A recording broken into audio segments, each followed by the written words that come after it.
Welcome back to another video of roast and critical. तो कैसे हो आप सब लोग? बहुत दिनों के बाद मैंने वीडियो बनाया क्योंकि बहुत ज़्यादा एग्ज़ाम आ रहे थे मेरे, इसलिए। एंड आज हम बात करने वाले हैं मुल्की सीरियल के बारे में। एंड ये एक हरियाणवी सीरियल है यार, तो इसमें काफ़ी ज़्यादा मस्त सीरियल होने वाला है ये। तो हमारी पूर्वी की बात करें, वो होती है मेन लीड और हीरोइन। जैसे कि मैंने बताया, वो बहुत ही ज़्यादा गरीब परिवार से होती है। उसकी मम्मी बहुत ज़्यादा सहनशील होती है, अपने घर परिवार को चलाने के लिए बहुत ज़्यादा मेहनत करती है। एंड उसकी एक बहन भी होती है जो थोड़ी सी मतलब कि खुले मिजाज की होती है। एंड उसके जो फादर होते हैं, वो उसको है ना दारू से प्यार होता है। उसको अपनी फैमिली से कुछ प्यार नहीं है, वो उसकी फैमिली है ना भूखी सोए, उसे कुछ नहीं होता।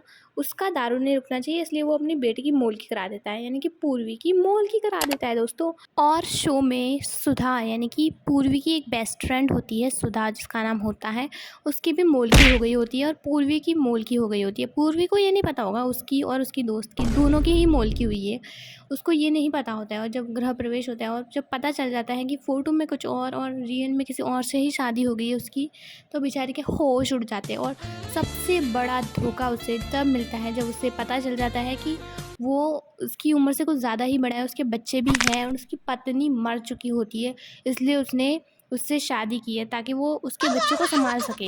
तो बेचारे के लिए मुझे भी पहले बहुत ज़्यादा दुख मिला।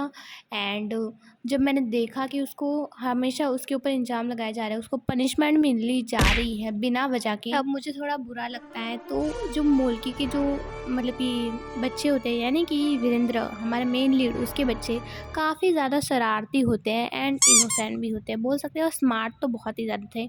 जब पूर्वी इस शो में सुधा की एंट्री होती है पूर्वी के हाउस में, क्योंकि जो हमारा मेन लीड है उसकी ताई की वो बहू थी, यानी कि मतलब कि इनका रिश्ता लगता था। सो इसीलिए उसको बुलाया जाता है उनके घर पे। और मोलकी को जब पता चल जाता है तो वो बहुत खुश होती है, लेकिन उसे जब पता चल जाता है कि उसकी जो देवरानियाँ वगैरह है वो उससे दूर कर रही है, मतलब कि वो मुखिया की बीवी है ना, इसलिए, ताकि शायद कुछ राज है इनके अंदर छिपा हुआ जो सुधा उसे बता नहीं रही और सुधा कुछ छुपा रही है, उसे ऐसा लगता है। तो एक दिन उसे पता चल जाता है और वो वीडियो रिकॉर्ड कर लेती है। और बेसिकली उसका ये मानना था कि उसे अपनी फ्रेंड को पता लगाना चाहती थी कि आखिर चल क्या रहा है। तब उसे पता चल जाता है कि कल्लो ताई होती है, उसके चारों बेटे उसका रेप कर रहे हैं। एंड जैसे ही उसे पता चल जाता है, वो सुधा के पास झट से जाती है और उससे पूछती है। सुधा भी बोल देती है कि हाँ। उसके बाद वो पंचायत में भी बात रखती है, लेकिन वहाँ पे सुधा नहीं मानती, वो अपने घर वालों के डर से मना कर देती है। तब पूर्वी को ही उल्टा पनिशमेंट मिल जाती है। एंड जब पता चल जाता है, जब पूर्वी निर्दोष है और वो जो उनके जो 2 बच्चे थे, उनका दिल काफ़ी हद तक पूर्वी जीत चुकी थी, इसलिए उन्होंने सही वीडियो दिखा दी और उसको बचा लिया, नहीं तो वो आज भूखे कुत्तों के सामने ब्रेकफ़ास्ट बन रही होती। एंड इसकी एक सास भी होती है और फिर होती है जो वीरेंद्र के भाई वैभव की एंट्री। एंड उसकी एंट्री होने के बाद जो मज़ा आया शो में, मतलब कि भाई जो अंजलि होती है, जो एक और कैरेक्टर है, उसकी एक बहन भी होती है। वो चाहती थी कि उसकी बहन वैभव की हो जाए पत्नी, ताकि वो छोटी मुखियाइन बन जाए, लेकिन ऐसा नहीं चाहता था वैभव, कि उसके मन में तो कुछ और ही चल रहा था। जो पूर्वी की बहन होती है प्रियसी,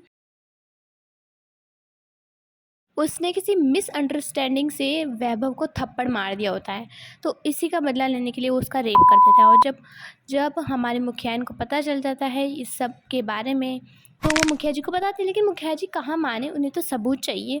तो फिर वो सबूत इकट्ठा करने में लग जाती हैं और प्रेयसी भी काफ़ी हद तक उसका साथ देती है।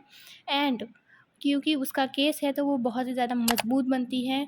एंड आखिरकार उसको इंसाफ मिल ही जाता है, मिल ही जाता है।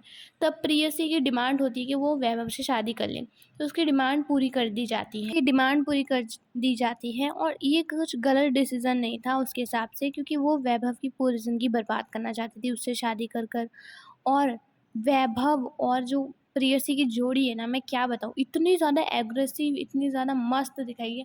मुझे तो काफ़ी मज़ा आता था इनकी लड़ाई, इनका झगड़ा देख देख के। सच बताऊँ तो एक टाइम पे मुझको इनकी जोड़ी काफ़ी ज़्यादा अच्छी लगने लगी थी। एंड अगर आपको पार्ट 2 चाहिए तो कमेंट पार्ट 2 ज़रूर लिखना। और तुम्हें अगर नागमणि सीरियल का रिकैप चाहिए तो मैंने दे रखा है, देख लेना। एंड सब्सक्राइब भी कर लेना। Subscribe, like, share. बाय।